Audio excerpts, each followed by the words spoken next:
Seu lugar, seja bem-vindo, seja bem-vinda, que de fato essa graça abundante do Senhor esteja sobre a sua vida, sobre a sua família, sobre a sua casa e sobre todos os seus. Eu creio muito nessa palavra. Queridos, nós estamos chegando o tempo do aniversário da igreja Betel, 19 anos. Qual é o tema? Betel, 19 anos. Unidade. Dias 21, 22 e 23 de outubro, glória a Deus, vai ser uma grande festa, algo de fato extraordinário da parte do Senhor, ninguém pode ficar de fora desse momento, amém?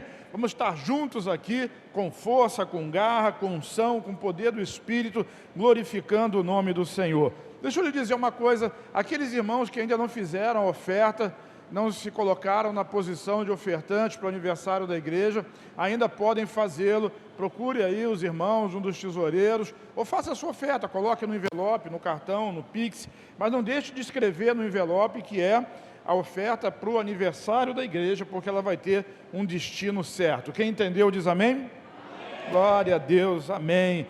Repete comigo assim, os frutos da honra. Nós estamos numa sequência, uma sequência forte, então nós falamos conectados pela honra, nós falamos crescendo em honra, e aqueles que são conectados e que crescem na honra, vai chegar uma hora que toda essa semeadura de honra vai trazer uma colheita, vai trazer uma grande colheita. Repete comigo, grande colheita. Pois é, chegou a hora. Vira para quem está ao seu lado e diga, chegou a hora. Isso são os frutos da honra. Essa semente já amadureceu e agora já se transformou em muitos frutos, frutos para a honra e para a glória do Senhor Jesus. Diz um amém aí, irmão. Amém. Já reparou como os três estão de preto, bonitinho ali assim, né? Parece coisa, né? A graça. Oh, meu Deus. É o trio de três. Pretinho. Glória a Deus. Sabe, muitas das vezes a gente passa por situações difíceis na vida, às vezes são questões financeiras, às vezes são questões familiares, às vezes são problemas de enfermidade, e a gente fica no aguardo de uma resposta, de uma palavra, de um agir, de algo de Deus, de algo sobrenatural, e a gente perde a percepção daquilo que de fato Deus está fazendo. Às vezes, não estou lhe dizendo que é o seu caso, mas em muitos casos, uma crise na verdade não passa de uma grande oportunidade de Deus estabelecer um mover extraordinário na sua vida, sabe, tudo depende de como, fala comigo assim, como eu enfrento a crise, qual atitude que eu tenho diante dela. Se eu tiver uma atitude de honra, se eu tiver uma atitude de fé, Deus vai me honrar, e aquela crise vai ser nada mais, nada menos do que uma porta aberta. Diga, porta aberta. Isso, porta aberta, porta de esperança, vai tirar você do vale de Acor e vai levar você para um vale de esperança. Por quê? Porque o Senhor está contigo, abençoa a sua vida e abençoa a sua casa. Na perspectiva de Deus, toda crise, toda provação é uma hora para que a sua fé seja provada e você possa crescer nisso. E a sua atitude vai determinar o seu futuro. A palavra de Deus no livro de Provérbios, capítulo 3, versículos de 5 a 10, diz assim: confie no Senhor de todo o seu coração. Confie em quem? No Senhor, mas de todo o seu coração. E ele acrescenta, não se apoie, não se estribe no seu próprio entendimento. Uma das grandes questões de desonra é nós queremos colocar Deus no patamar humano, ao invés de nós crescermos em glória, em fé e em honra e tentarmos atingir o patamar sobrenatural de Deus, que é o nosso patamar, porque eu sou nova criação. Então você é criado de Deus, assim como Jesus é, você é nessa terra. Então no meu coração precisa ter a história, precisa ter na memória a história de Deus, da unidade, do poder, da graça, da unção. Então confiança e fé precisam ser colocadas em Deus e não na nossa razão, no nosso entendimento, na nossa opinião. E coisas como essa que nós vemos tanto acontecer aqui nos nossos dias. O versículo 6 acrescenta e diz, reconheça o Senhor em, qual é a palavra que está ali? Todos. Reconheça o Senhor em todos. Lê ali, ó. Reconheça o Senhor em alguns, poucos, não. Ele diz: reconheça o Senhor em todos os seus caminhos. Deus está contigo em todo e qualquer caminho, em toda e qualquer situação que você esteja passando. Ele não te deixou, Ele não te abandonou, sabe? E quando você compreende isso, confia no Senhor e tira dessa equação o seu próprio conhecimento e entendimento, você vai receber dos frutos da honra de Deus, dos frutos da honra que você já semeou e que agora você está colhendo da parte de Deus sobre a sua vida. O versículo 7 diz: não seja sábio aos seus próprios olhos, tema o Senhor e evita o mal. Isso lhe dará, diga, saúde no corpo, vigor nos ossos. O versículo 9 acrescenta: honre ao Senhor com todos os seus recursos e com os primeiros frutos de todas as suas plantações. Os seus celeiros, eles ficarão plenamente cheios, e os seus barris transbordarão de vinho. Quais são os frutos da honra? Aqui ele fala de alguns. O Espírito Santo, através do rei Salomão, fala de alguns frutos da honra. Um deles, ou uns, são saúde para o corpo. Quem quer saúde para o corpo? Todo mundo. Força nos ossos, vigor. Quem quer força? Todos nós.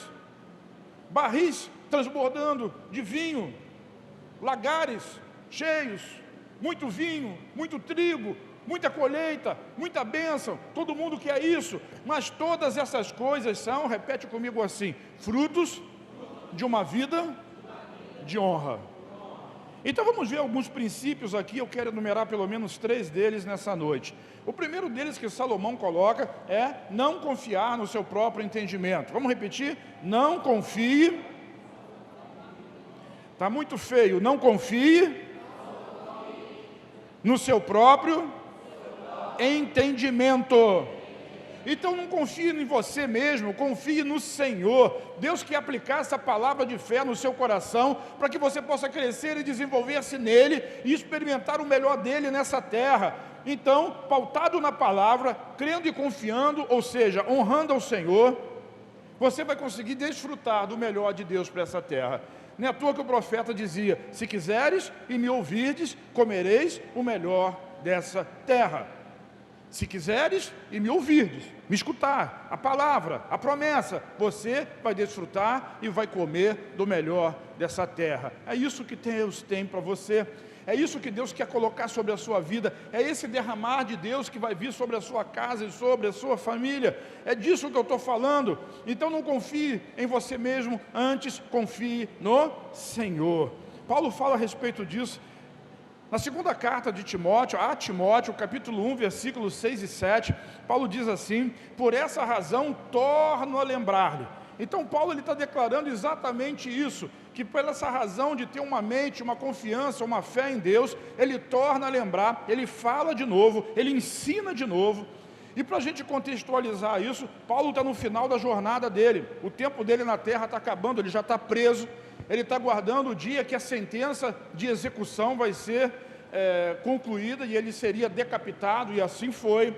E ele estava aguardando, ele precisava levantar, ele precisava fortalecer seu filho na fé, Timóteo, para que ele pudesse dar continuidade ao trabalho. Então ele está dizendo: pela fé que você manifestou, que a sua família manifestou, pela confiança, então eu torno a lembrar-lhe, mantenha viva a chama. Qual foi a lembrança de Paulo? Repete comigo: manter a chama viva. Vamos de novo: manter a chama viva. Sabe, quem dá a chama é Deus, mas quem mantém ela viva, diga, sou eu. Cada um é responsável pela sua chama. Não adianta colocar a responsabilidade no líder, não adianta colocar a responsabilidade no marido, na esposa, no namorado, no pastor. A responsabilidade de manter a chama no seu coração acesa, ela é sua. Ela já foi acesa um dia, agora ela precisa estar sempre quente, vibrante, incandescente. E essa responsabilidade sempre vai ser sua. Porque tem muitas coisas que trabalham juntas, cooperam juntas para poder apagar e diminuir, restringir o poder dessa chama. Por exemplo, a cinza é uma coisa que, apesar de existirem brasas em chama, a cinza ela pode começar a ofuscar bloqueando a ação do oxigênio, e você sabe que sem oxigênio não há combustão e não há chama. Então a cinza, embora ela faça parte do fogo, ela precisa ser removida. Eu disse isso de manhã, vou repetir aqui. Ontem nós estávamos lá na casa do pastor Isaías, né? Cadê o pastor Isaías? Está lá o pastor Isaías, né? E da pastora Amanda. Era aniversário dela na sexta-feira, nós fomos fazer um churrasco. E quando nós chegamos para a reunião lá, o pastor Isaías já disse assim: a churrasqueira já está limpa. Mas não é a reunião do presbitério? É, mas a churrasqueira já estava limpa. Para quem quer entender, né, meia palavra é o suficiente. Mas por que a churrasqueira é limpa? Porque precisa tirar os resíduos que vão atrapalhar o fogo, as brasas, porque senão não tem fogo, não tem carne assada, não tem o cheirinho do churrasco, não tem a bênção. Precisa tirar as cinzas. Sabe, as circunstâncias, elas vão trazendo cinzas sobre a sua vida. E o pastor Isaías, ele limpou a churrasqueira, antes da gente chegar já estava tudo limpo. Nós fizemos a reunião, foi uma bênção. O pastor Gleison ali, aquele rapaz ali, junto com o pastor Jefinho, que está ali um do lado do outro, parece até irmão gemo, foram comprar carne. Eu acho que eles foram lá em Mato Grosso, aproveitaram para ver o jogo do Flamengo, aquele jogo ruim. Demoraram, acho que o boi estava mugindo ainda. E lá pelas tantas, o pastor Isaías chega na sala, a gente está assistindo lá o futebol, ele diz assim: se eles demorarem muito, a brasa vai apagar e vai acabar o fogo, porque a responsabilidade de manter o fogo aceso é nossa. E eles foram comprar carne, mas eles foram trazer também uma coisa muito importante. O que é, Léo? Carvão, para poder ter mais brasa. Mais brasa. A responsabilidade de manter o fogo aceso é sua, irmão. O fogo, a chama do seu coração, ela já está limpa, né? Um dia Deus limpou, você é uma nova criatura, Ele acendeu o fogo, você vibrou com isso, mas agora, a manutenção desse fogo depende de você. Diga: depende de mim. Que feio, diga: depende de mim. Isso, mantenha viva a chama do dom que Deus, que está em você, mediante a imposição das minhas mãos. Porque o versículo 7 ele explica: pois Deus não nos deu espírito de covardia, mas de poder, de amor e de equilíbrio. Muitas das vezes aquilo que nos impede de fluir na presença de Deus é medo, temor, covardia, porque nós não queremos nos expor, nós não queremos desfrutar, nós não queremos ser vistos como tais, nós não queremos ser taxados de gente que é conservadora, que é uma palavra que está muito em voga hoje por conta das eleições. Ah, você é fanático, porque só pensa nisso, só fala nisso. Irmãos, nós somos de Deus e nós somos em Cristo. Quando a chama está acesa, é o nosso linguajar, não é linguajar comum, é um linguajar de fé, é uma palavra de bênção, é isso que vai fluir através da nossa boca. E Deus não nos deu esse espírito de covardia, mas Ele nos deu poder. Diga: poder. Fala: amor. E esse equilíbrio, moderação, mas a melhor tradução é mente sã, porque uma mente sadia vai fluir na presença do Espírito Santo. O Espírito Santo fala com o seu espírito que é recriado. O seu espírito parece uma equação complicada, né? Mas é tudo de uma pessoa só. O seu espírito fala com a sua alma e você toma uma atitude. Diga: atitude. E essa atitude de fé, ela é capaz de mudar a sua história, ela é capaz de mudar a sua vida. Por isso Paulo, ele torna a lembrar: mantenha viva a chama do dom de Deus que está em você.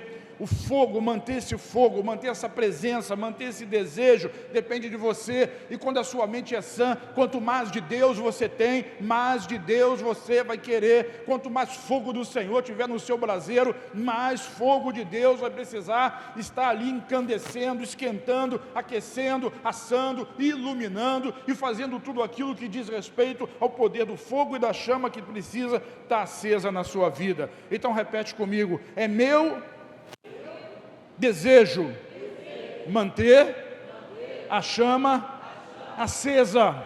Quantos querem manter a chama acesa? Então você vai manter essa chama acesa em nome de Jesus. Quantos querem manter a chama acesa? É responsabilidade de quem manter a chama acesa? É sua. É minha? Não, é de quem? É sua. Então vamos manter a chama acesa em nome de Jesus? porque manter essa chama acesa é responsabilidade sua. Amém? Se senta. O segundo conselho para você receber o fruto da honra é: tema ao Senhor e evite o mal. Todos nós sabemos que temer ao Senhor não é ter medo de Deus, mas é honrá-lo, é respeitá-lo, é ouvi-lo com respeito e transformar as suas palavras em atitudes de fé na nossa vida. Para a gente entender isso de uma forma melhor, o salmista no Salmo 119, versículos de 9 a 11, diz assim: como pode o jovem conservar puro o seu caminho? E deixa eu lhe dizer uma coisa, quando a Bíblia se refere a jovem no sentido mais genérico, como João, por exemplo, que fala filhinhos, jovens e pais, ele não está falando da idade necessariamente cronológica de uma pessoa, mas está falando da maturidade, do tempo de vida na fé com Deus. Então um filhinho, uma criança que acaba de nascer, ele não vai conseguir compreender todas as palavras do pai. Eu vejo os pais falando, e vejo os pais conversando com a criança, e existe aí um fator de interação, mas você achar que a criança está entendendo tudo que você está falando para ela, meu amigo, isso não vai funcionar. Ela não entende. Está ali conversando com o Benjamin, mas ele não está entendendo o bulufa do que está dizendo. A interação maior com a criança está nos olhos e não na fala.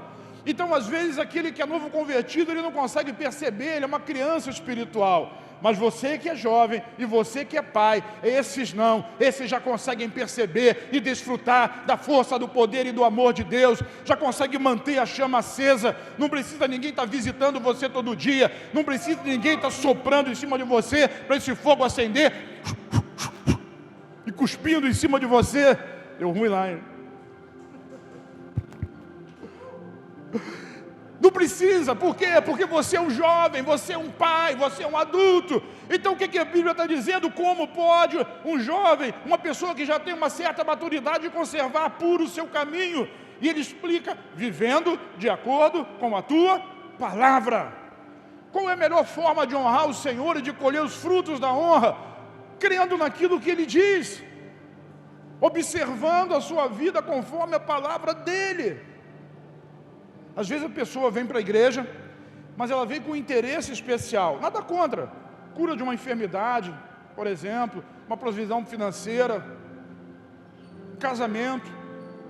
Mas quando a gente chega nessa hora de casamento, de namoro, a pessoa quer namorar, aí quando arranja um namorado, ou quando consegue um casamento, some da igreja, desaparece, o fogo apaga. Porque tudo que ela queria já conquistou. Eu quero dizer que Deus tem mais para você, e não troque a honra do caminho do Senhor por um relacionamento ou por uma migalha que simplesmente está caindo da mesa de Deus. Deus tem mais para você. Então, como purificará, como vai conservar puro o caminho jovem, vivendo de acordo com a palavra? Então, de todo o coração, diz ali o salmista, com todo o coração, com toda a mente, com toda a vontade, com toda a determinação, eu te procurei. Nós temos que procurar Deus todo dia, toda hora. É disso que eu estou falando, é isso que faz um coração ficar encandecido. Não deixes, diz o salmista, que me afaste dos teus mandamentos. É claro que aqui ele está falando de mandamentos da lei, porque eles viviam debaixo dessa dispensação. Mas nós hoje vivemos debaixo de uma nova aliança. Então a palavra que nós pregamos e que nós nos submetemos é a palavra do Evangelho da graça. E quando nós declaramos o Evangelho de que não há condenação, o que traz medo? Condenação e culpa. O que traz poder? Amor. É a chama acesa de alguém que sabe que foi perdoado, de alguém que sabe que é amado, de alguém que sabe que é abraçado pelo Pai, que sabe que o poder está sempre sobre a vida dele e nada vai afastá-lo. Essa é a nossa vida. Então nós precisamos pautar em cima dessa palavra. Não há mais condenação para aqueles que estão em Cristo Jesus. A lei do Espírito da vida já tirou você de debaixo da lei do pecado e da morte. Hoje você pode viver uma vida e desfrutar dessa vida na presença de Deus. Diz amém. E aí o 11 ele diz assim: em meu coração, diga meu coração, conservei a tua promessa. A promessa mantém a chama acesa, a lembrança da promessa mantém a chama acesa, a graça de Deus mantém a chama acesa. Eu recebi muitas palavras nessa manhã, e cada palavra que você recebe é uma promessa, e cada promessa que você recebe é um motivo a mais para a chama ficar acesa no seu coração e você continuar, persistir, perseverar, não na sua força, mas na força do Senhor. Você já tem uma certa maturidade, pode desfrutar disso. Então a palavra de Deus, ela é a resposta para uma vida bem-sucedida. Jesus apresenta da seguinte forma, Mateus capítulo 3, versículo 23, diz assim: mas enfim, o que foi semeado em boa terra é aquele que ouve a palavra, diga, ouve a palavra, e a entende. Esse frutifica e produz grande colheita, alguns 100, outros 60, e ainda outros 30 vezes mais do que foi semeado. Jesus está falando da parábola do semeador. A palavra é a semente, o coração é a terra, e aquela terra que recebe essa palavra, aquele que tem maturidade para receber e manter essa palavra, ele vai crescer e vai prosperar, e a promessa é que prospere a 100, a 60 e ainda a 30 vezes mais do que foi semeado. Toda lei da natureza, ela é baseada no princípio de plantar e de colher.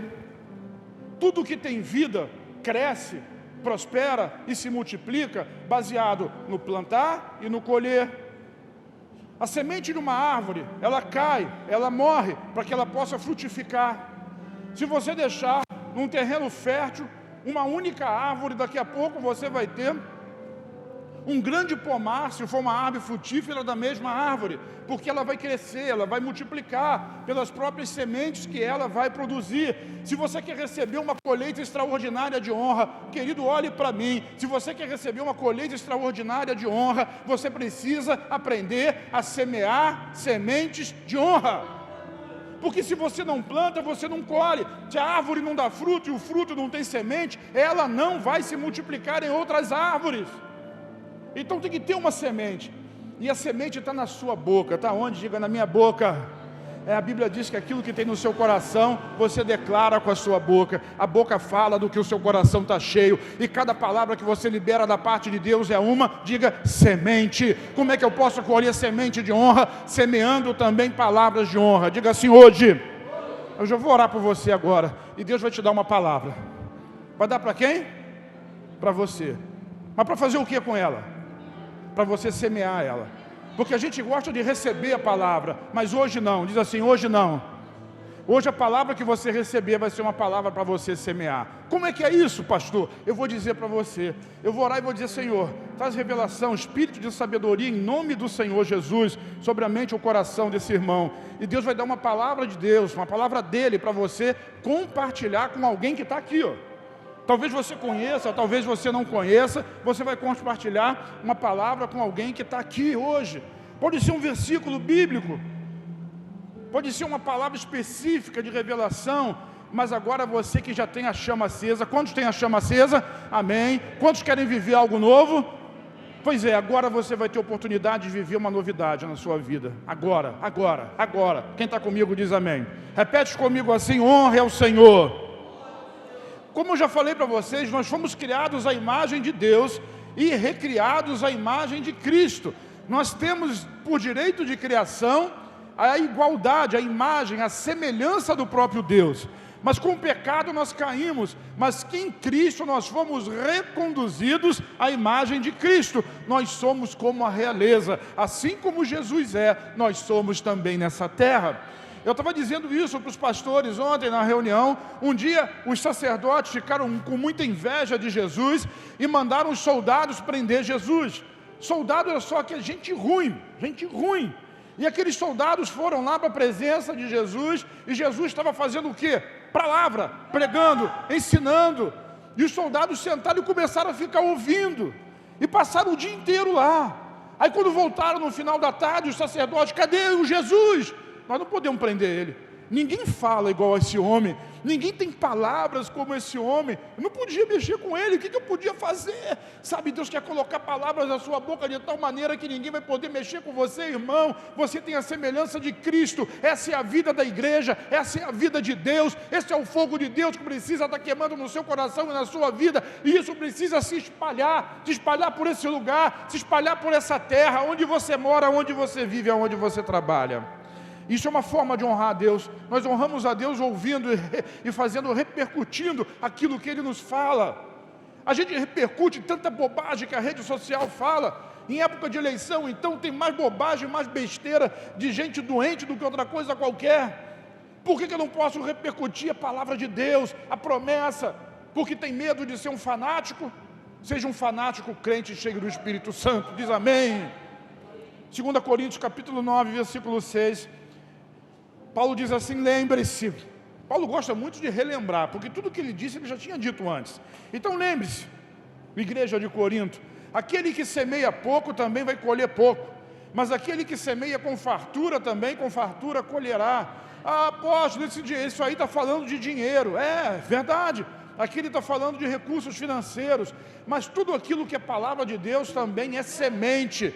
Toda atitude que nós temos para com o irmão também são sementes. Se eu retenho a semente, eu não tenho colheita. E Deus está nos dando nessa noite sementes para serem semeadas, palavras para serem entregues, coração incandescendo, fervendo, aquecido, para que o poder do Espírito Santo venha sobre nós. Não mais o medo, nem a covardia, não mais o temor, mas agora poder, amor, sabe? E uma mente saudável para a honra e para a glória do nome do Senhor Jesus. Uma mente saudável para a honra e para a glória do nome do Senhor Jesus. Glória a Deus. Cada um dê conforme determinou em seu coração, não com pesar, não com tristeza, mas com alegria, porque Deus ama quem? Deus ama a quem dá com alegria.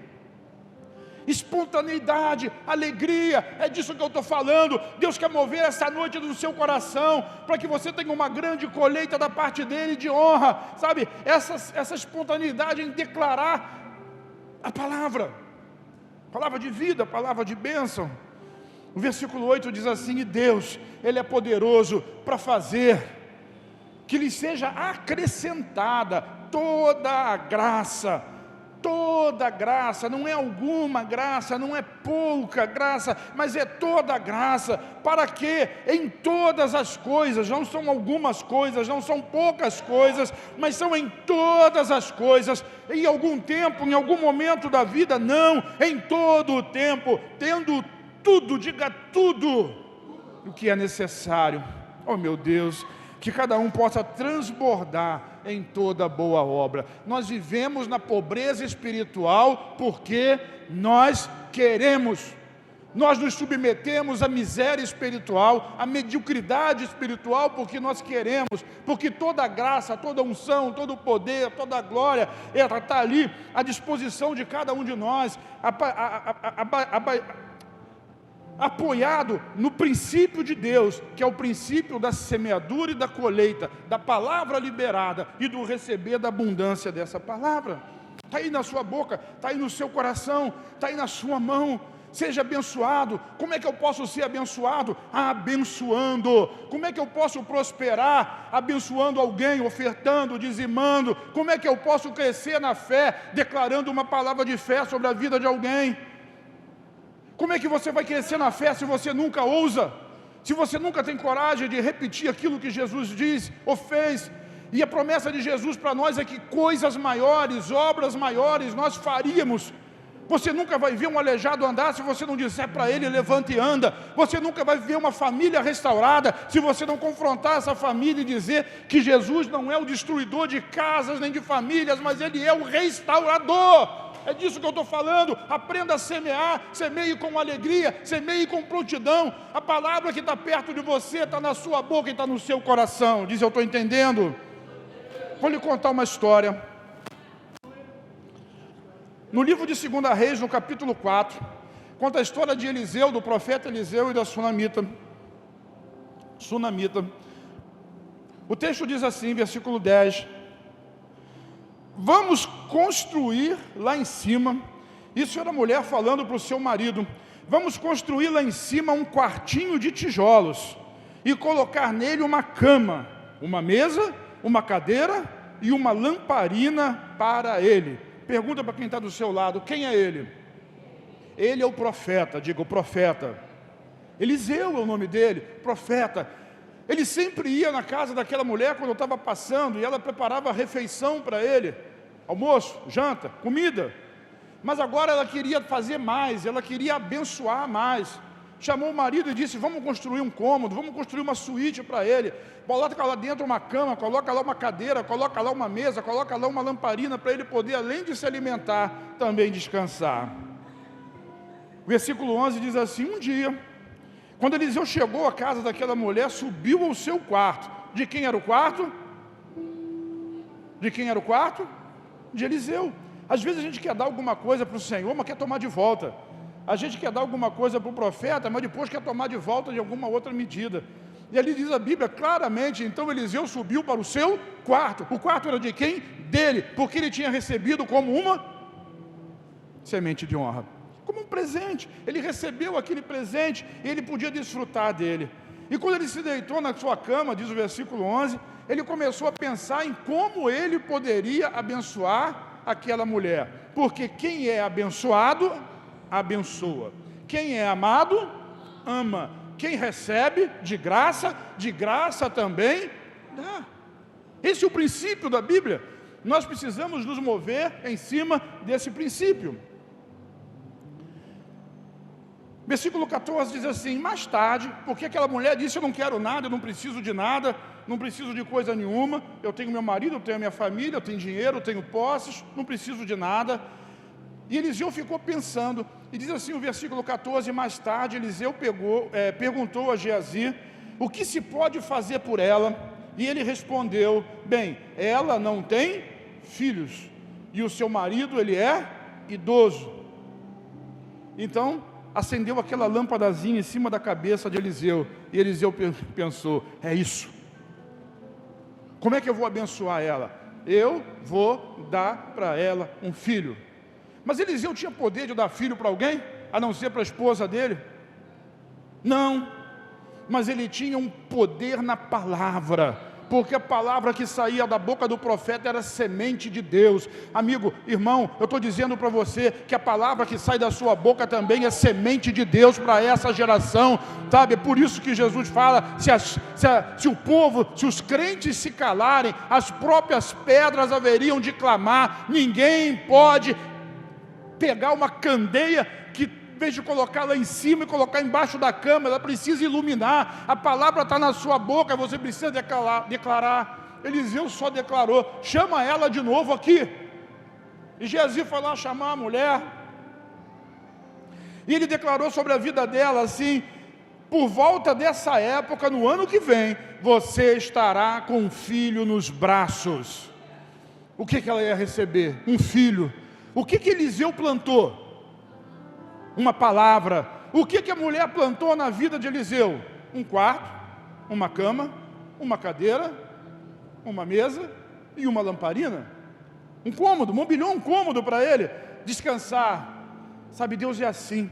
Deus tem para você infinitamente mais do que você é capaz de pedir, de pensar ou de imaginar. Ela nunca podia imaginar aquilo, ela nunca podia pensar naquilo, ela nunca podia sonhar com aquilo, mas Deus já tinha sonhado e colocou uma palavra na boca do seu profeta. Ela semeou coisas materiais e Deus deu para ela um filho, e naquele mesmo tempo, no ano seguinte, ela tinha um filho nos seus braços.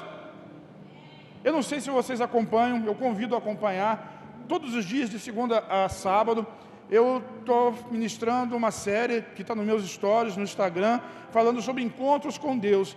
E Deus falou comigo para ministrar, sempre baseado em 3 questões: um desafio, uma motivação e uma promessa. Vamos repetir? Desafio, motivação e promessa. Toda pessoa que tem um encontro com Deus, ele passa na base de um desafio, de uma motivação e de uma promessa. Não é diferente com essa mulher. Ela se sentiu desafiada e fez o quê? Um quarto. Ela aceitou o desafio e fez um quarto. O que ela esperava receber? Absolutamente nada. Mas Deus não fica devendo nada a ninguém. A motivação dela era o profeta, era o homem de Deus, está na casa dela. Essa era a motivação. O desafio era construir, convencer o marido, mas a promessa foi um filho. Sabe, Deus quer dar para você muito mais. As suas pequenas sementes, que talvez você julgue insignificantes, elas vão se transformar numa grande colheita de honra e de glória da parte de Deus para a sua vida. Agora, irmão, tem que semear. E Deus fez um milagre. Baseado na palavra de quem? Na palavra do profeta. E eu estou dizendo nessa noite sobre a sua vida, Deus quer ampliar a sua mente, sarar os seus pensamentos, para que você possa expandir a sua fé e ser uma verdadeira testemunha, um profeta de Deus nessa geração, que na sua boca tenha as palavras do Senhor, que na sua boca tenha o testemunho de Cristo, que na sua boca tenha a vida de Deus e que nas suas atitudes sejam reveladas de fé em fé a glória de Deus na sua vida. Tem algum crente que diz amém? Milagre. A estéril teve filho e o idoso recebeu força. E aquela família foi refeita, foi abençoada. Restauração familiar. Por causa de uma cadeira. Por causa de uma cama e de um quartinho. Deus não despreza nenhuma semente. E quando Ele coloca algo na sua mão, que é semente. E eu vou lhe dizer uma coisa. Deus nunca pede semente que não tenha primeiro dado para você. Ele entrega a palavra para você compartilhar a palavra. Ele entrega a sensação, a intuição do Espírito para você compartilhar essa intuição. Ele entrega para você o amor, a compaixão, o serviço. E olha que eu estou falando só de dons espirituais aqui com outras nomenclaturas. Ele entrega para você executar. E quanto mais você executa, mais você vai receber da parte dele. Quanto mais você dá, mais você ganha. Quanto mais você compartilha, mais você recebe, porque é dando que se recebe. Para terminar, uma palavra para líderes e pastores, mas que vai servir para todos aqueles que querem fazer parte dessa grande família de obreiros e obreiras no casa do Senhor. Jesus diz assim, Marcos capítulo 10, versículo 29, respondeu-lhe Jesus, digo-lhes a verdade. Por que Jesus está dizendo isso? Porque é uma afirmação muito forte, e ele queria que aquilo tivesse uma ênfase maior. Ele estava falando de discipulado, e Pedro disse assim para ele, muitas pessoas te deixaram, mas nós não vamos te deixar, nós ao contrário, nós deixamos todas as coisas para te seguir. O que nós vamos receber em troca? Deus não fica chateado com isso não, irmão. Isso é melindre nosso. Deus não fica chateado quando você lembra Ele das sementes que você plantou, das sementes que você semeou, das palavras que você entregou, da obediência que você manifestou. Ele não está chateado com você não. Você pode lembrar a Ele. Aliás, Isaías fala sobre isso, lembra o Senhor. Então Jesus disse para Pedro e para os demais discípulos assim, eu digo a verdade para vocês, ninguém, quem? Que tenha deixado, ou seja, tenha semeado casa, irmãos, irmãs, mãe, pai, filhos ou campos, por causa de mim e do Evangelho, que deixará de receber agora, nesse tempo presente, 100 vezes mais. Em quê? Em casas, irmãos, irmãs, mães, filhos e campos, tudo isso, mas com perseguição, porque é uma promessa, é uma promessa. Qual o desafio da igreja? Ouvir o chamado de Deus e seguir. A motivação é que o Senhor vai estar contigo. E qual é a promessa? Que você vai receber 100 vezes mais do que aquilo que você deixou, semeou. Mas eu não deixei nada. Quem não semeia nada, não colhe nada. Eu deixei tudo, disseram os apóstolos. E Jesus disse, não tem ninguém que tenha deixado, que não vai receber 100 vezes mais. Eu quero lhe dizer uma coisa muito especial. A sua vida, crente, é uma semente. E uma semente, ela produz conforme a sua espécie. Igrejas geram igrejas. Células multiplicam células. Pessoas multiplicam pessoas. Agora, alguma coisa precisa ficar para trás. Nós honramos ao Senhor quando nós nos dedicamos à palavra. Necessariamente não é pregar a palavra, mas é compartilhar a palavra, compartilhar a impressão, falar daquilo que Jesus fez na sua vida. E você vai receber aí a promessa, 100 vezes mais. Com perseguição, tá bom.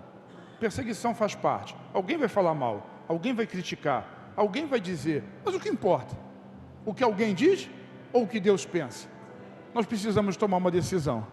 Ou eu estou do lado de Deus, ou eu estou do lado de Jesus, ou eu vou viver uma vida medíocre. Vai para o céu, vai, mas vai ser uma vida medíocre. Deus quer homens e mulheres que não sejam menino espiritual, mas que sejam jovens e que sejam pais. Jovens podem ter filhos? Podem, mas geralmente não sabem criar e educar. Quando chega a um certo nível de maturidade, está preparado para ter filho. Por quê? Porque vai saber criar, vai saber educar, vai saber consolidar, tem experiência, é maduro. Mas os jovens já podem experimentar da palavra. Eu estou falando de idade não, irmão, estou falando de maturidade espiritual. Sabe, você já é um gerador de vidas no meio dessa geração. Você já é um pai, já é um jovem, e Deus quer semear na sua vida 100 vezes mais do que aquilo que você já tem plantado. E se você quer receber, fica de pé comigo agora em nome do Senhor Jesus.